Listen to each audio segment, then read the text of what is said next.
Across the sun-drenched valleys of California and the subtropical groves of Florida, a green gold rush is underway. America's largest avocado farms are producing millions of tons of avocados every year, fueling a booming global demand for this creamy, nutrient-rich fruit. From the orchards where each tree can yield hundreds of pounds of fruit, to the high-tech packing houses that sort and ship them worldwide, avocado farming today is an extraordinary blend of tradition and technology. Before we dive into the fascinating world of America's biggest avocado farms, make sure to hit subscribe and tap the notification bell. Every week, we take you inside the most advanced farms and factories to show you how modern agriculture feeds the world. Don't miss the next story. It's greener, bigger, and more surprising than you think. The United States is among the world's top avocado producers, with California alone growing nearly 90% of the nation's avocados. Picture this: a single mature avocado tree can produce between 150 and 500 avocados per year. Now multiply that by vast groves containing tens of thousands of trees each, and you begin to see the staggering volume. Some mega farms cover thousands of acres, producing more than 1 million tons of avocados annually. This incredible scale is made possible through precision agriculture technology designed to maximize yield while preserving the health of the land. The avocado tree, native to Central America, thrives in warm climates with rich, well-drained soil. There are over 500 varieties of avocado, but the Hass avocado dominates global markets, making up about 95% of U.S. production. Avocado trees are evergreen, meaning they produce fruit year-round. But in large farms, cycles are carefully managed to ensure a continuous harvest season. Farmers nurture these trees for years before they reach full production. With careful care, a tree can remain productive for over 50 years. Modern avocado farming is no longer just about planting trees and waiting. Farmers today use soil moisture sensors, drone imaging, and AI-powered weather forecasts to monitor every aspect of growth. Irrigation systems are highly advanced. Many farms use drip irrigation technology, which delivers water directly to the tree roots, reducing waste and conserving resources. Some farms even recycle water through advanced filtration systems, ensuring sustainability in regions where drought is a growing concern. Avocado pollination is a fascinating process. Unlike many fruits, avocados have flowers that open twice, once as female and later as male. This means cross-pollination is essential. To help, farmers introduce honeybee colonies into the orchards. Millions of bees ensure flowers are fertilized, increasing yields significantly. Without these pollinators, production would drop dramatically. When the fruit matures, the harvest begins. Unlike many fruits, avocados don't ripen on the tree. They must be picked when mature and then allowed to soften after harvest. Workers carefully handpick the avocados using ladders and specialized clippers. Each fruit is gently placed into canvas bags, which can weigh up to 70 pounds when full. On massive farms, mechanical aids like hydraulic lifts and harvesting platforms speed up the process, allowing teams to pick thousands of pounds per day.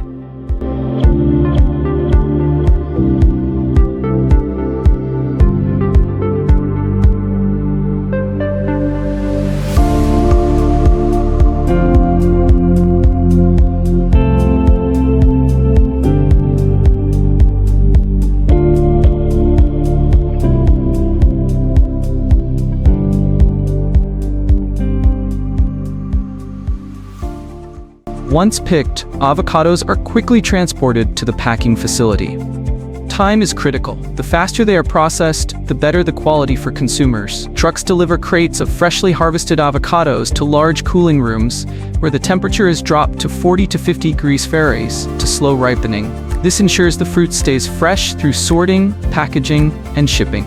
Inside the packing house, technology takes over. First, the avocados are washed and sanitized to remove any dirt or residue. Then, they travel along conveyor belts through automated sorting machines. Cameras and sensors analyze each fruit for size, color, and surface defects. Some machines even use infrared scanning to check internal quality. Avocados are graded into categories: premium export quality, domestic sale, or processed for products like guacamole and avocado oil. This efficiency allows packing houses to process over 200,000 pounds of avocados per day. Once sorted, the avocados are packed into cartons. Each box is coated with details of its origin, ensuring full traceability. From here, refrigerated trucks transport them across the United States, while export shipments head to ports bound for markets in Europe, Asia, and beyond. The cold chain, a system of temperature-controlled storage and transport, is crucial. It ensures avocados reach consumers in perfect condition, often within just 3 to 5 days of harvest. Not all avocados are sold fresh. Many go into processed products. Factories near the farms produce guacamole, packaged for restaurants and retail; avocado oil, prized for its health benefits and high smoke point; cosmetic ingredients used in lotions, shampoos, and skin creams. This diversification ensures that every avocado is used, minimizing waste and maximizing profit. Avocado farming on this scale faces serious environmental challenges. Each avocado tree requires a significant amount of water, up to 50 gallons per day in hot climates. To combat this, farms are adopting drip irrigation systems to cut water use by up to 40%, organic mulching to retain soil moisture, solar-powered water pumps, reducing reliance on fossil fuels.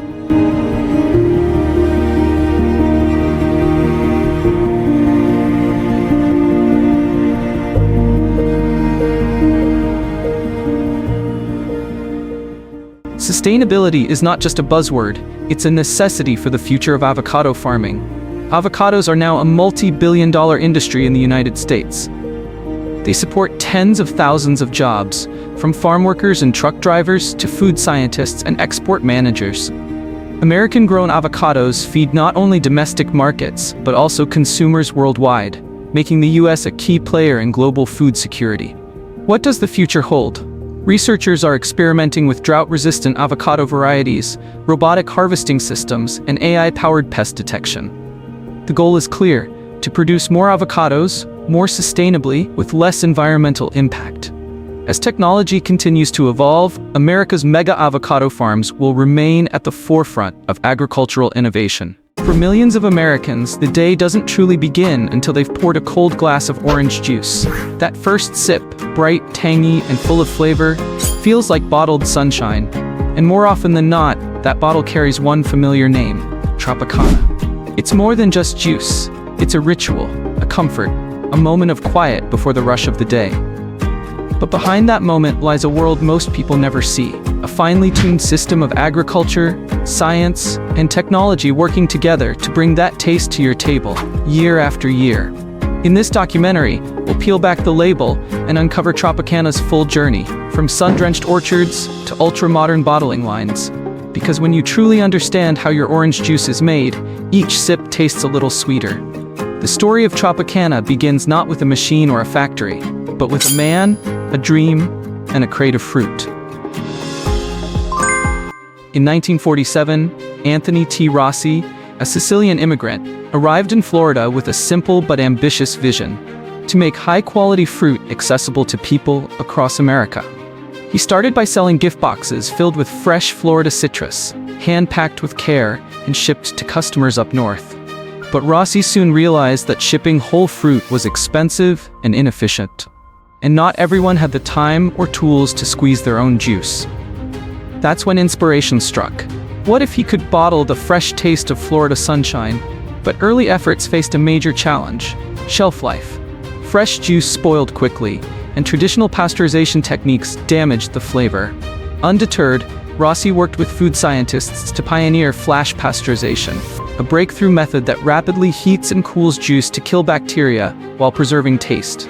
This innovation changed everything. Even transportation had to be reimagined.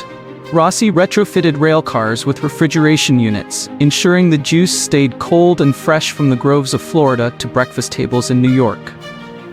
By the 1970s, Tropicana had become a national staple, redefining what orange juice could be.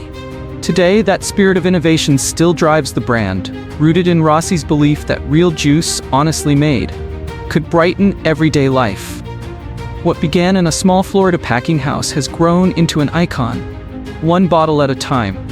Behind every bottle of Tropicana is a story that begins long before the factory. in the sun-drenched groves of Florida and Brazil, two of the world's most important citrus-growing regions. Florida's subtropical climate, with its warm sunshine, seasonal rainfall, and fertile sandy soil, has long made it an ideal home for orange trees. For decades, it was the backbone of America's orange juice industry. But in recent years, Florida's groves have been hit hard by hurricanes and a devastating tree disease known as citrus greening, which has cut yields dramatically. To keep up with demand and maintain flavor consistency, Tropicana turned to Brazil, the world's largest orange juice exporter. In particular, the state of São Paulo offers excellent growing conditions and reliable harvests, making it a vital partner in Tropicana's supply chain. In fact, many bottles on grocery store shelves today are filled with juice that's a blend of both American and Brazilian oranges, delivering that signature taste all year long. But it's not just about where the oranges are grown, it's about what kind of oranges are used. Tropicana relies heavily on two varieties, Valencia and Hamlin. Valencias are known for their rich flavor and deep orange color. They ripen slowly, typically harvested between March and September. Hamlins, in contrast, are sweeter and ripen faster, harvested from October to January. By using both varieties in alternating seasons, Tropicana ensures a continuous, fresh supply of oranges, 12 months a year. This year-round cycle is just one part of Tropicana's commitment to freshness. Because to deliver a consistent taste every morning, the work has to begin long before sunrise. Picking an orange too early means missing out on flavor. Picking too late risks overripe, dry fruit. That's why Tropicana relies on science, not guesswork, to determine the perfect moment to harvest. In the groves, growers use a tool called a refractometer to measure the Brix level, the ratio of sugar to water in the juice. For an orange to meet Tropicana's standards, it must have a Brix reading of 10% or higher, indicating just the right amount of natural sweetness. This ensures every glass of juice has the bright, balanced flavor consumers expect. But sugar isn't the only factor. Experts also consider acidity, aroma, color, and even juice volume per fruit. These combined measurements allow growers to fine-tune their harvest timing to within days, sometimes hours, of peak ripeness. Once the fruit passes inspection, the harvest begins. In smaller groves, workers still pick oranges by hand to protect fruit quality. But in larger operations, machines equipped with vibrating arms gently shake the trees, causing ripe oranges to fall onto padded catch systems and conveyor belts. Thanks to the alternating seasons of Valencia and Hamlin oranges, this harvesting cycle continues almost all year. It's a delicate dance between nature and precision, ensuring that only the best, most flavorful oranges begin the journey to becoming Tropicana juice. Once the oranges are harvested, they're loaded into specialized transport trucks, each capable of carrying up to 120,000 oranges. These trucks don't waste a moment. They head directly to Tropicana's processing facilities, where the next chapter of the fruit's journey begins. Upon arrival, each truck is weighed, logged, and directed to a designated unloading area. Here, the trailer is positioned onto a hydraulic tilt platform, which gently tips the entire load, allowing the oranges to cascade onto a wide conveyor belt. It's a carefully controlled process designed to move fast while minimizing bruising or damage to the fruit. Before any juicing begins, quality control takes center stage. A random sample, typically around 40 pounds, is pulled from every load and sent to an on-site laboratory. There, technicians test for sugar content, Brix level, acidity, juice yield, appearance, and even aroma. These results determine whether the batch is suitable for Tropicana's flagship products or routed for alternative use, like concentrate or secondary markets.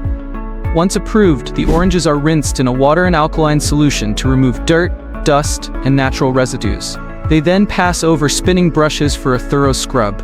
From there, the fruit is sorted by size, not for aesthetics, but to optimize the next stage, juice extraction. Different sizes fit different juicing machines, and precise matching ensures maximum efficiency and minimal waste. By this point, the fruit has traveled hundreds, sometimes thousands of miles. Now clean, measured, and verified, it's ready for the transformation that makes Tropicana a breakfast staple. With thousands of oranges rolling into the factory each hour, it's time for the transformation that turns whole fruit into pure, golden juice. After washing and sorting, the oranges are guided into high-speed extraction machines, each one engineered for precision. The process is fast, up to 800 oranges per minute, but meticulously controlled. Every orange is placed into a cup, sliced neatly in half, and then pressed against a cone-shaped reamer. The design mimics the motion of a handheld juicer, but on a massive scale. This step separates the juice and pulp from the peel, which is immediately removed from the system. But Tropicana doesn't stop at just juice. Every part of the orange has a purpose. The peels, still full of fiber and nutrients, are shredded and sent off to be used as cattle feed, reducing waste and supporting local agriculture. Meanwhile, the essential oils in the orange skins, released earlier by tiny pinpricks during sorting, are collected, spun in high-speed centrifuges, and refined into highly pure orange oil. This oil is later used in cosmetics, cleaning products, and food flavoring, proof that even byproducts at Tropicana are turned into value. Back on the main line, the juice and pulp are pumped into sealed stainless steel pipes, never exposed to open air, ensuring cleanliness and flavor integrity. From here, the fresh juice flows directly toward the next critical step: pasteurization. In just minutes, a piece of fruit from a faraway grove has been expertly transformed into one of the most iconic breakfast beverages in America. Once extracted, the juice enters the next critical phase: flash pasteurization. Unlike traditional methods that can cook the flavor out of juice, this rapid technique heats the liquid to 185 degrees Fahrenheit for just seconds, then instantly cools it to 35 degrees Fahrenheit. The result? Harmful bacteria are eliminated, while the fresh squeezed taste remains intact.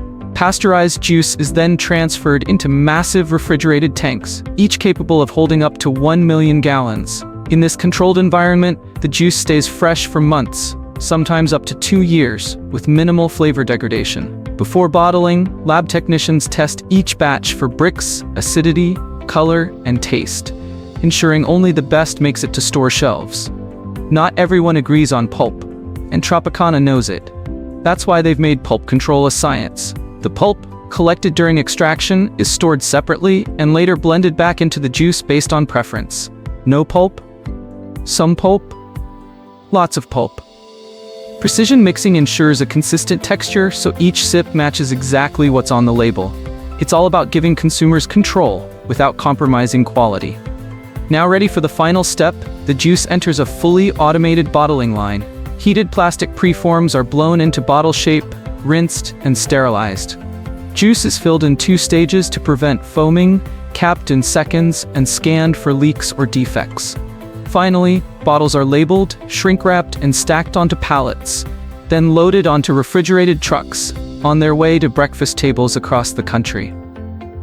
Thanks for joining us on this behind-the-scenes journey with Tropicana, from orchard to bottle, from sunshine to your glass. If you enjoyed this deep dive into how everyday products are made, don't forget to like, subscribe, and turn on the bell icon so you never miss a drop of fresh content. We've got more fascinating stories coming your way.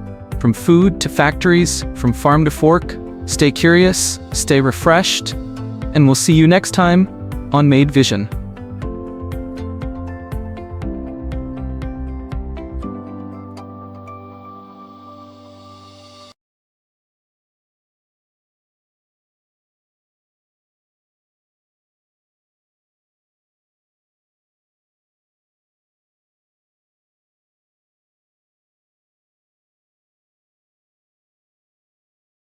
It begins with a scent. Sharp, earthy, unmistakable. Garlic has stirred kitchens and cultures for over 5,000 years. From ancient Egypt to modern supermarkets, this humble bulb has earned a place not only on our plates, but in our history, our medicine, and even our myths. But behind the bite of a single clove lies an invisible engine. A global network of farms, factories, and hands working in quiet rhythm.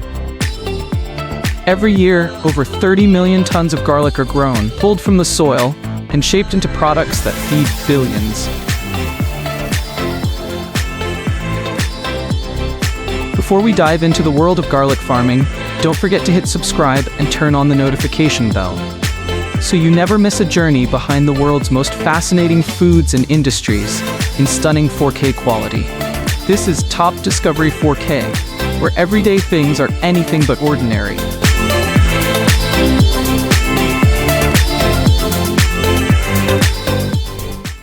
modern farms, garlic is seeded by machines that split bulbs into cloves, carefully avoiding bruising.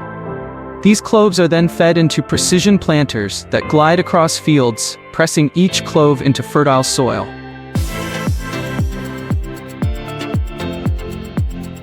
But timing is everything. Plant too early, and frost will stunt the growth. Plant too late, and the roots won't take hold. So in the golden weeks of autumn, before the first frost, garlic goes underground, entering a long winter sleep.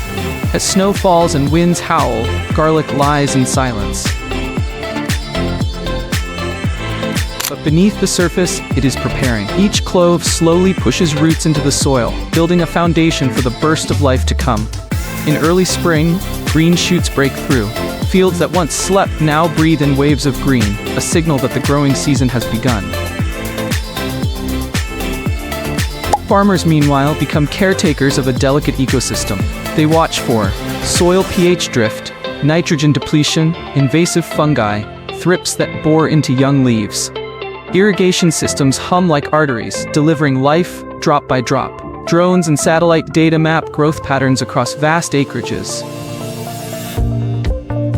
It's a dance between nature and knowledge, between ancient practice and cutting-edge science.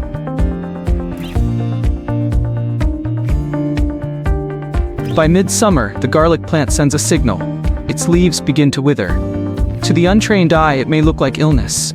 But to farmers, it is the moment they've been waiting for. Beneath the soil, each clove has become a bulb, layered in paper-thin skin, firm with flavor.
Harvesting begins before the plant collapses entirely. Too soon, and the bulb is immature. Too late, and the cloves separate, weakening the structure. In small farms, harvest is done by hand, a sacred ritual of forks, dust, and sweat. But on industrial farms, garlic harvesters do the heavy lifting. Blades loosen the roots, conveyors lift the bulbs, and gentle brushes remove the clinging soil. The air fills with that unmistakable smell. Garlic, raw and pure, meeting daylight for the first time in months. Freshly harvested garlic isn't ready to eat, not yet. It must cure, a slow-drying process that toughens the outer skin and seals the bulb.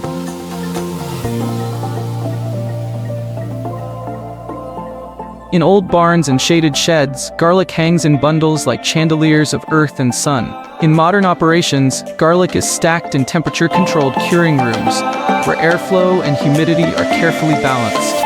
This stage is about patience. A cured bulb will last for months. An uncured one? Just days. The transformation is subtle, invisible, yet it's here, in this quiet space, that garlic becomes shelf-stable, shippable, and worthy of the global stage. Once cured, garlic is trimmed and sorted. Machines snip roots and cut stalks, shaping each bulb into a neat market-ready package. But perfection isn't cosmetic, it's functional. Using optical sorters, garlic is scanned for rot or mildew, internal bruising, split cloves, size and weight consistency. What meets the standard moves forward. What doesn't? It isn't wasted. It becomes dehydrated garlic, animal feed, or compost. This step is where food meets industry, where biology bends to efficiency, where millions of pounds of bulbs are transformed into product lines, whole, peeled, minced, and powdered.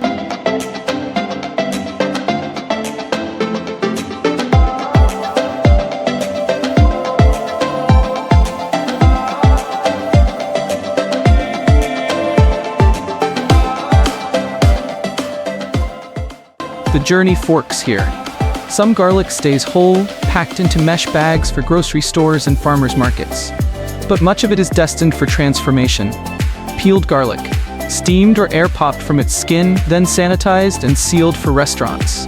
Minced garlic, chopped by stainless steel blades and preserved in brine or citric acid.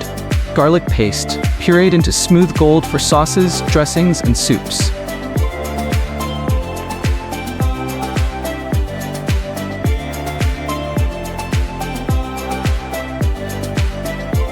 Dehydrated garlic, sliced, dried, and ground into flakes, granules, and powder, the lifeblood of packaged food. Every variation answers a need: speed, flavor, shelf life, control. In food service where seconds matter, garlic must be ready on command. And so, it is engineered for convenience, without losing its soul.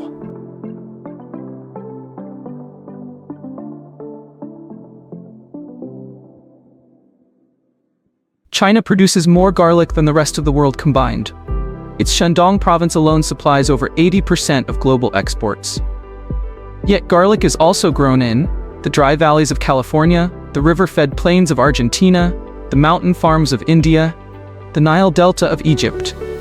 Each region has its own terroir, the subtle fingerprint of soil and climate that gives garlic its local character.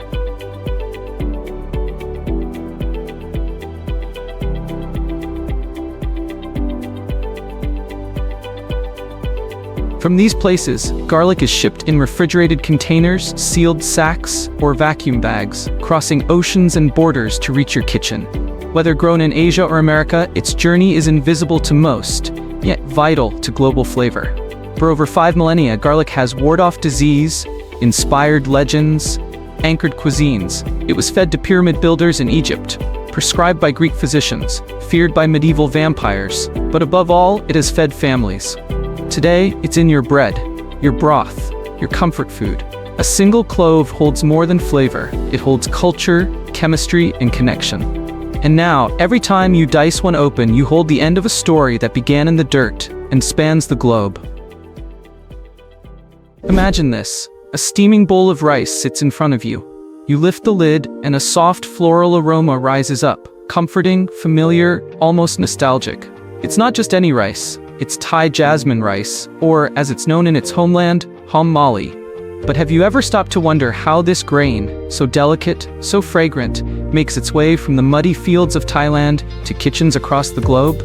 This is the story of hom mali, a story that begins with rainfall and red soil, with generations of Thai farmers who know their land like they know the lines in their hands. It's a story of tradition meeting technology, of rice fields no bigger than a city yard, producing one of the most beloved foods in the world. And this isn't just about farming, it's about respect. For nature, for heritage, and for every grain harvested by hand. Over the next few minutes, we'll take you on a journey through Thailand's rice belt. We'll walk through the planting, the harvesting, the drying, the milling, and uncover how this humble grain has become a symbol of national pride. So next time you eat a spoonful of jasmine rice, remember, it carries more than flavor. It carries a story. To understand what makes hom mali rice so special, we need to go back, not just in space, but in time.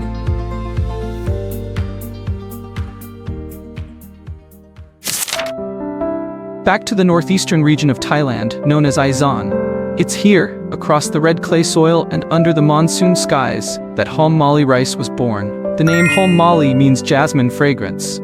But unlike the flower, the aroma of this rice isn't floral in a perfume-like way. It's subtle, earthy. Some describe it as a mix of pandan leaf, butter, and freshly steamed grains. And that scent, it's entirely natural, produced by a compound in the rice called 2-acetyl-1-pyrroline. No additives, no tricks, just nature. Hom mali rice is a product of its environment, literally. The dry spells, followed by bursts of rain, the mineral-rich soil. Careful, patient timing of the farmers. Every condition plays a part in shaping the grain's character. But unlike other types of rice that are grown year-round, hom mali is seasonal. It's planted only once a year, during the early rainy season, and harvested months later in late autumn. That means every grain you eat comes from a single growing cycle. A single chance, no do-overs. It's also a protected variety. Thailand has strict quality controls to ensure what's sold as hom mali is the real deal, grown only in designated regions under approved practices. Some of the most prized jasmine rice comes from provinces like Surin, Roy Et, and Ubon Ratchathani. Here, growing rice isn't just a livelihood, it's a way of life. Families pass down land and techniques through generations. Children learn to walk in flooded rice fields before they can ride a bicycle. The rhythm of the harvest defines the calendar. Hom mali is more than just food. It's the story of a region, of patience, of pride. And the story continues right in the muddy fields of May and June. In Thailand, rice planting begins not with machines but with rhythm, the rhythm of rain. Each year, around May or June, when the first heavy showers of the monsoon season soak the land, it marks the beginning of the rice-growing calendar. Across the northeastern plains and central valleys, families prepare their fields with quiet anticipation. It's a scene that hasn't changed much in decades. The first step is creating seed beds, small, shallow plots where rice seeds are sown closely together. Over the next 3 to 4 weeks, these seeds will sprout into bright green seedlings, standing just a few inches tall. During this time, the main fields are prepared. In many places, water buffalo are still used to plow the soil, a tradition both practical and symbolic. In other regions, small motorized tractors take their place, churning up the mud to create the ideal planting environment. Once the seedlings are ready, the most labor-intensive part begins, transplanting. This is done by hand. Men, women, and even teenagers wade into flooded paddies, bent at the waist for hours, replanting the young rice shoots one by one. It's grueling work, but it's also meditative, done with care, precision, and a kind of grace that comes only with years of practice. Transplanting may seem slow, but it's essential. It gives each plant the space it needs to grow strong and healthy. And in small plots, manual planting remains more efficient than machines.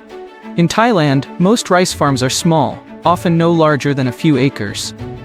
That's because land is typically inherited and divided among siblings. Over generations, fields become smaller but more personal. Each patch of land tells a family story. Even the timing of planting carries meaning. Many farmers consult the lunar calendar, Buddhist rituals, or local wisdom to choose the most auspicious day to sow. Offerings are made to the rice goddess May Posop, guardian spirit of the fields. Because here, rice is more than food. It's sacred. As the seedlings settle into their new home, the hard part is just beginning. The plants will now face months of sun, rain, wind, pests, and the farmers who walk the fields every day, guiding them through it all. Once the young rice plants are in the ground, their journey has only just begun. Over the next 3 to 4 months, they will grow through intense heat, sudden storms, and long periods of standing water. It's a delicate time, and it's when the farmer's role becomes most crucial. Each rice plant is now rooted in a flooded paddy. This water isn't just for hydration, it helps control weeds, regulates temperature, and protects against pests. Maintaining just the right water level requires skill and constant vigilance. Too much water can suffocate the plants. Too little, and they wither. Thai farmers don't use satellite sensors or high-tech irrigation grids, they use their feet. They walk the paddies daily, watching the color of the leaves, feeling the firmness of the soil beneath the water, noting the direction of the wind. It's farming by instinct, passed down through generations, guided by experience, not spreadsheets. Fertilization is done sparingly. Many farmers still rely on natural compost, rice straw, or buffalo manure to enrich the soil. In more modern operations, a light touch of chemical fertilizer may be applied, but only when absolutely necessary. The goal is balance, to work with nature, not against it. Pests like snails, leafhoppers, and rice stem borers pose constant threats. In the past, chemical pesticides were widely used, but today there's a growing shift toward organic and integrated farming. Farmers introduce ducks into the paddies to eat pests or plant herbs around the edges to repel insects. It's an old wisdom, making a quiet comeback. But threats don't only come from bugs or drought. A sudden typhoon, an unexpected dry spell. Even a single misstep in water management can ruin an entire season. That's why this period, from transplanting to ripening, is also one of the most anxious. Still, Thai farmers persist, not just with effort, but with faith. They make offerings to May Posop, the rice goddess, asking for protection. They build small shrines at the edges of the fields, with flowers, incense, and rice grains. Some families hold blessing ceremonies when the plants begin to flower, a sign that harvest is near. By early September, the green shoots have grown tall and strong. The leaves stretch outward, swaying gently in the wind. Tiny panicles begin to form, the grain heads that will eventually feed millions. There's a quiet beauty in this stage. The paddies become a sea of green stretching to the horizon, reflecting the sky above. And beneath the surface, in ankle-deep water, life teems. Frogs, snails, dragonflies, all coexisting with the rice. Here, farming is not just a science. It's a relationship between people and land, between seasons and spirits, between patience and reward. Soon, the golden season will arrive, and with it, the harvest. By late October or early November, the green fields of Thailand have turned golden. The rice plants, once tender and upright, now droop under the weight of full-grain heads. It's a sign that the cycle is nearing its end and that the most anticipated moment has arrived: harvest. In many villages, harvest season feels like a festival. Families wake early, neighbors gather, sickles are sharpened, hats are tied, and the fields come alive with motion. Traditionally, harvesting is done by hand. Farmers wade through the waist-high plants with curved blades, cutting stalks in bundles, one rhythmic sweep at a time. It's slow, careful work, but it allows for greater control. Each bundle is inspected as it's cut, and only the ripest plants are chosen. The cut stalks are laid out in rows under the sun to dry. Sun drying is one of the oldest and still most common methods used in Thai farming. It gently lowers the moisture content of the grains, helping to preserve their aroma and texture. After a day or two in the sun, the next step begins: threshing, separating the grains from the stalks. In smaller farms, threshing is done by beating the bundles against a wooden frame or using a foot-powered thresher. In more modern areas, small machines are used to shake the grains loose. Either way, the goal is the same: to release the rice kernels from the panicles without damaging them. What remains is called paddy rice, rice that still wears its outer husk. It's not yet ready to eat, but it's finally in a form that can be stored, traded, and processed. At this point, the fields are quiet again. The golden sea becomes a stubble-covered plain, but in nearby yards, driveways, and even temple courtyards, blue tarps appear, covered with drying rice. It's a familiar sight across rural Thailand. Children helping rake the grains, elders checking the weather, everyone working together to protect the year's hard-earned crop from sudden rain or hungry birds. Every grain matters, because in Thailand, rice is more than a harvest. It's security, it's dignity. It's the measure of a season's success, and the foundation of the next. Once the rice is fully dried, it's bagged, labeled, and loaded onto trucks. From here, it heads to the rice mills, where another transformation begins. But for the farmer, the work is far from over. The next steps, selling, weighing, negotiating, carry their own challenges. And still, as one field is cleared, thoughts already turn to the next planting season. Because rice never sleeps. It's a cycle. And the harvest is only the halfway point. Once the harvest is complete and the grains have been sun-dried, it's time for the rice to leave the farm. Farmers load their freshly threshed paddy rice into bags, often burlap or plastic, and stack them onto trucks, tractors, or even small carts pulled by hand. These bags are heavy, sometimes weighing up to 50 kilograms each. But they represent value, hope, and the fruit of months of labor. The destination? Local rice mills. Scattered across Thailand's countryside, these mills range from small, family-run operations to large, semi-industrial facilities. They serve as the bridge between raw rice and the polished, aromatic jasmine rice we recognize on store shelves. When the rice arrives, the first step is always the same: weighing. Each truckload is driven onto a large industrial scale. But weight alone doesn't determine the value. What really matters is moisture. That's because paddy rice, even when sun-dried, can retain varying levels of humidity. Too much moisture, and the grains may spoil during storage or break apart during milling. Too little, and the grain might become brittle or lose aroma. To determine the exact moisture level, the mill takes a sample from the truck. Using a moisture meter, a small electronic device, the operator reads the percentage of water in the grain. Most mills aim for rice that has around 14 to 15% moisture. If the rice comes in above that, it can still be accepted, but at a lower price, or it may require additional drying. The sample is also checked for purity to see if there are foreign materials like stones, husks, or dirt mixed in. Every gram of foreign matter reduces the price slightly based on strict grading charts. Some mills display these rates openly. Moisture at 15%, full market price. Moisture at 18%, deduction applied. More than 10 grams of debris per kilogram, further deduction. It's a precise, standardized system, but it can feel tense for farmers. A few percentage points can mean the difference between profit and loss.